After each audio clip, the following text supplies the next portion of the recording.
राजस्थान में बीजेपी ने landslide victory दर्ज की है। कांग्रेस की इतनी बड़ी हार का अंदाजा ग्राउंड पर काम कर रहे लोगों को भी नहीं था। ये क्यों और कैसे हुआ, इस पर अलग अलग मत हो सकते हैं, पर इतना तय है कि ये जीत प्रधानमंत्री नरेंद्र मोदी के करिश्मे की जीत मानी जाएगी। स्थानीय स्तर पर किसी भी नेता को फेस नहीं बनाया गया था, इसलिए मुख्यमंत्री पद के दावेदार भी बहुत हैं। पर भारतीय जनता पार्टी को मुख्यमंत्री घोषित करने से पहले 2024 के लोकसभा चुनावों को भी ध्यान में रखेगी। बीजेपी की पूरी रणनीति इस समय कुछ महीनों बाद होने वाले लोकसभा चुनावों पर ही केंद्रित है। इस बीच बहुत से नाम सीएम पद के दावेदारों के लिए सामने आ रहे हैं, लेकिन जिन दो नामों पर सबसे ज्यादा चर्चा है उनमें है जयपुर राजघराने की राजकुमारी दिया कुमारी और योगी बालकनाथ। ये दोनों लोकसभा सदस्य हैं और पार्टी ने इन्हें राजस्थान से विधानसभा चुनाव लड़ने के लिए कहा था। दोनों नेता विधानसभा चुनाव जीत चुके हैं। मीडिया में भी इन दोनों के सीएम कैंडिडेट बनने को लेकर काफी कुछ लिखा जा चुका है। तो आइए इस वीडियो में हम आपको बताएंगे कि राजस्थान की राजनीति को देखते हुए दोनों के बीच सीएम पद की होड़ में कौन किससे कितना आगे है।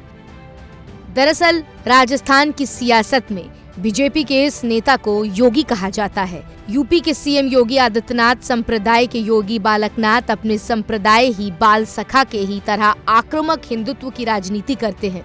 तिजारा सीट जहां से बाबा बालकनाथ ने जीत दर्ज की है, वहां उनके नामांकन कराने से लेकर चुनाव प्रचार तक में मुख्यमंत्री योगी आदित्यनाथ एक्टिव नजर आ रहे थे। सबसे अहम बात है कि कई मीडिया रिपोर्ट्स के मुताबिक राजस्थान की जनता अशोक गहलोत के बाद सीएम पद के लिए सबसे अधिक बालकनाथ को ही पसंद कर रही थी। यहाँ तक कि वसुंधरा राजे और सचिन पायलट से भी अधिक लोगों ने उन्हें मुख्यमंत्री बनाने की बात की थी। तो आइए देखते हैं कि कौन सी खूबियां ऐसी हैं जिनके चलते ये उम्मीद जगती है कि पार्टी में उन्हें सीएम बना सकती है। साथ ही वो कौन से कारण है जिसके चलते सीएम बनने से चूक सकते हैं। बालकनाथ यादव जाति से आते हैं। राजस्थान में ओबीसी होने के चलते उन्हें अपने निकटतम प्रतिद्वंदी दिया कुमारी से बढ़त हासिल हो रही है, क्योंकि हालिया ट्रेंड यही कह रहा है कि हर पार्टी ओबीसी नेताओं को ही प्रोजेक्ट कर रही है। नेता कांग्रेस अपने भाषणों में ये कहा करते हैं कि उनके पास 3 मुख्यमंत्री ऐसे हैं जो ओबीसी कैटेगरी से आते हैं, जबकि बीजेपी का केवल एक सीएम ही ओबीसी कैटेगरी का है।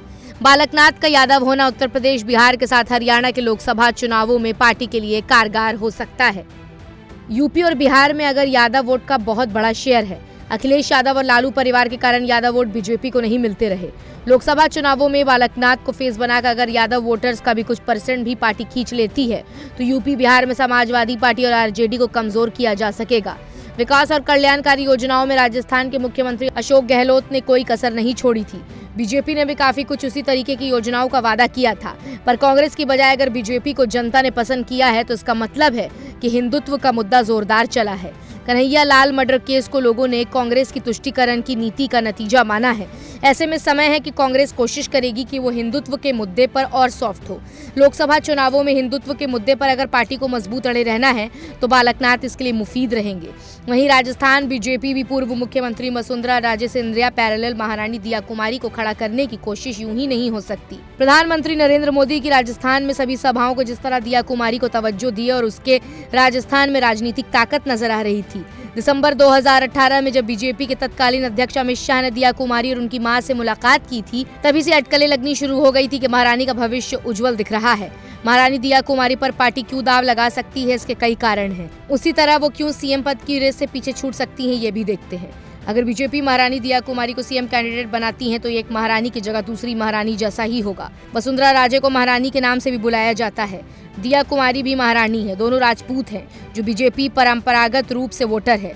इसलिए बीजेपी आश्वस्त हो सकती है कि अगर वसुंधरा नाराज भी होती हैं तो पार्टी को कोई अनुमान नहीं होने वाला है।